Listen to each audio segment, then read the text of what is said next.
পর্যন্ত ইসলামকে দমন করার জন্য হাজারবার চেষ্টা করা হয়েছে, লক্ষবার চেষ্টা করা হয়েছে, কোটিবার চেষ্টা করা হয়েছে।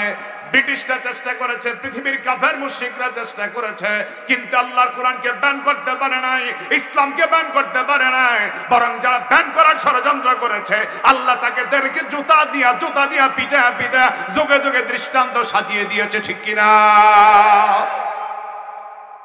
আমার প্রিয় ভাইয়ারা, এই জন্য আমরা দেখতে পেলাম বর্তমান দুনিয়াতে ইসলামটাকে দমন করার জন্য চতুর্মুখী ষড়যন্ত্র করা হচ্ছে। বন্ধু, একদিকে ইসরায়েলের ইহুদির বেঈমানেরা ফিলিস্তিনের মজলুম মুসলমানদের বুকের মধ্যে একের পর এক আঘাতের পরে আঘাত ছাড়তেছে। শিশু বাচ্চাদেরকে বুকের মধ্যে গুলি করে করে শহীদ করে দেওয়া হচ্ছে। আমরা দেখতে পেলাম ফিলিস্তিনের জমিনে আমার মুসলিম মা বোনদের উপর অত্যাচারের পরে অত্যাচার করা হচ্ছে। ফিলিস্তিনের ভূখণ্ডে মসজিদে আকসার মধ্যে মুসলমানরা ঢুকতে পারছে না, মুসলমানরা ইবাদত করার সুযোগ পায় না। মুসলমানরা যখন ইবাদত করার জন্য মসজিদে ঢুকতে যায়, তখন তাদের উপর অত্যাচার আর নির্যাতন স্টিম রোলার চালাবার জন্য বেঈমান নাফরমানরা ষড়যন্ত্রের চেষ্টা চালায়। ও আমার বন্ধুগণের জন্য পৃথিবীর সমস্ত বেঈমানরা ঐক্যবদ্ধভাবে ইসলামকে দমন করতে চায়, কোরআনের আওয়াজকে বন্ধ করতে চায়, আল্লাহর কোরআনের বিধানকে নস্যাৎ করতে চায়। আমার বন্ধু, সারা দুনিয়াতে মুসলমান কিন্তু কম নাই, 200 কোটি মুসলমান বর্তমান দুনিয়ায় পাওয়া যায়। আল্লাহর পবিত্র নামের কসম করে বলি মুসলমানেরা, 200 কোটি মুসলমান যদি ঐক্যবদ্ধ হইয়া আল্লাহর পবিত্র নামের তাকবীর দিয়ে ময়দানে নামতে পারে, দুনিয়ার কোন বাতিল বেঈমান মুসলমানের দিকে আঙ্গুল তুলে কথা বলতে পারবে না। আমার বন্ধুগণ, ফিলিস্তিনের ভূখণ্ডে মুসলমানদের উপর অত্যাচার নির্যাতন স্টিম রোলার বেঈমানরা চালাচ্ছে। আবার আমরা দেখলাম আমেরিকার নতুন করে যে প্রধানমন্ত্রী হয়েছে, ডোনাল্ড ট্রাম্প, দেখি খুব লাফালাফি করতেছে, মুসলমানদেরকে ইসলামটা নিয়ে খুব লাফালাফি করতেছে। মনে হয় যেন দিনের মধ্যে ইসলামটাকে দাফন করে বস্তা বইরা কবর দিয়ে দিবে, এমনই একটা অবস্থা সৃষ্টি হচ্ছে। বন্ধু, আবার দেখলাম আমার বাংলাদেশ সাম্প্রদায়িক সম্প্রীতির দেশ, এই বাংলাদেশে হিন্দু মুসলিম বসবাস করে একসাথে, হাঙ্গামা নাই, দাঙ্গামা নাই। আমার বাংলার জমিনে আমরা মুসলমান হিন্দুরা বসবাস করি, কোনো সমস্যা নাই। কিন্তু আমার প্রতিবেশী রাষ্ট্র থেকে ইন্ধন দেওয়ার কারণে আমার মুসলিম অ্যাডভোকেট ভাইকে হত্যা করার পরেও আমরা এতটা ধৈর্য ধারণ করেছি, এখনো বাংলার জমিনে একটা মন্দিরে আমরা হামলা করি না, ঠিক কিনা? অথচ আমরা প্রতিনিয়ত দেখতে পাচ্ছি ভারতের মধ্যে যারা বেশি বেশি মুসলিমদের ব্যাপারে যাদের বেশি বেশি জেলাসি আছে, বন্ধু, আমরা দেখলাম ভারতের মধ্যে গত কয়েকদিন যাবৎ মুসলমানদের মসজিদগুলি ভেঙে ভেঙে চুরমার করে দিচ্ছে বেঈমানরা। মুসলমানদের উপর আঘাতের পরে আঘাত করছে, ঘর বাড়ি পর্যন্ত জ্বালিয়ে দিচ্ছে।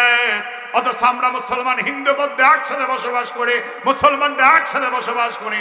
আমরা মসজিদের মিম্বার থেকে বারবার বলি, হিন্দুদের মন্দিরে আঘাত করা যাবে না, মুসলিমদের বাড়ি করে আঘাত করা যাবে না, কারণ ইসলাম আমাদেরকে আঘাত করতে নিষেধ করেছে, কোরআন আমাদেরকে বারবার আঘাত দিতে নিষেধ করেছে। কারণ ইসলাম কখনো দাঙ্গা চায় না, মুসলমানরা কখনো দাঙ্গা চায় না, মুসলমানরা সব সময় শান্তির পক্ষে শান্তি চায়, ঠিক কিনা?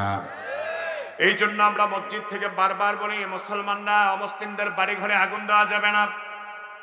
আমার বন্ধুগণের জন্য বাংলাদেশে যে চিত্র আমরা দেখতে পেলাম, পৃথিবীর কোন রাষ্ট্রের মধ্যে মুসলমানদের মসজিদ পাহারা দেওয়ার জন্য পুলিশ বাহিনী নিয়োগ করা হয় না, অমুসলিমরা মুসলমানদের মসজিদ পাহারা দেয় না।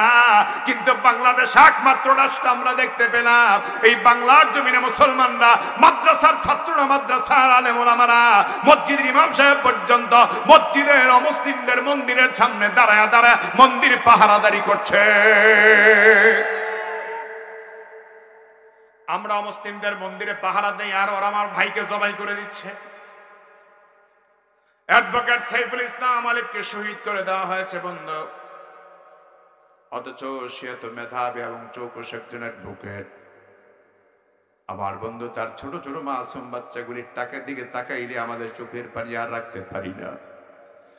আমার ভাইয়েরা, যতই ক্ষতিপূরণ দেওয়া হোক না কেন, ছোট ছোট মাসুম বাচ্চাগুলি যারা, ওর ছোট ছোট বাচ্চাগুলি, তার স্ত্রী, তার আপনজনরা যখন নাকি তার কথা মনে হবে, তার কথা যখন স্মরণ হয়ে যাবে, তখন তাকে দেখতে মনে চাইবে, তার বাচ্চা আর কোনোদিন আব্বা বলে ডাকার সুযোগ পাবে না।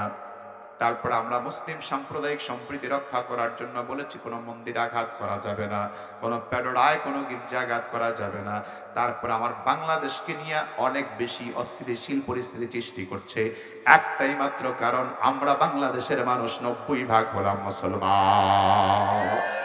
আমরা শুধু মুসলমান হওয়ার কারণে আমাদের প্রতিবেশী রাষ্ট্র আমাদের উপর জুলুম করে বৃদ্ধাঙ্গুলি দেখে আমাদের চোখে চোখ রেখে কথা বলতে চায়, আমাদেরকে কিছুই মনে করছে না। আমরা তাদেরকে একটি কথাই জানাই দিতে চাই, ব্রিটিশদের বিরুদ্ধে আন্দোলন করার জন্য বাংলার মুসলমান ভারতবর্ষের আলেম ওলামা জীবন দিয়েছে, রক্ত দিয়েছে। 1971 সালে পাক হানাদার বাহিনীর বিরুদ্ধে রক্ত দিয়েছে, জীবন দিয়েছে। 2024 সালের বাংলার জমিনে আমরা মুসলমান দেখিয়ে দিয়েছি কেমন করে অস্ত্রের সামনে দাঁড়িয়ে বুক পেতে গুলি খেতে হয়, কেমন করে মরতে হয়, শহীদ হতে হয়। বাংলার তাওহীদি জনতা আবারও দেখাবে প্রয়োজনে জীবন দিবে, রক্ত দিবে।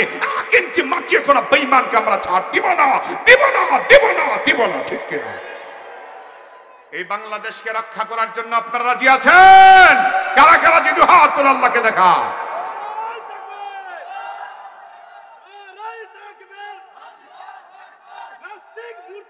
হুশিয়ার সাহেব,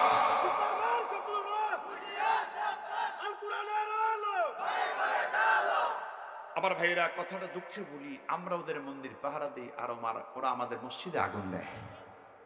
আবার বলে ওরা নাকি সবচেয়ে বেশি ভদ্র।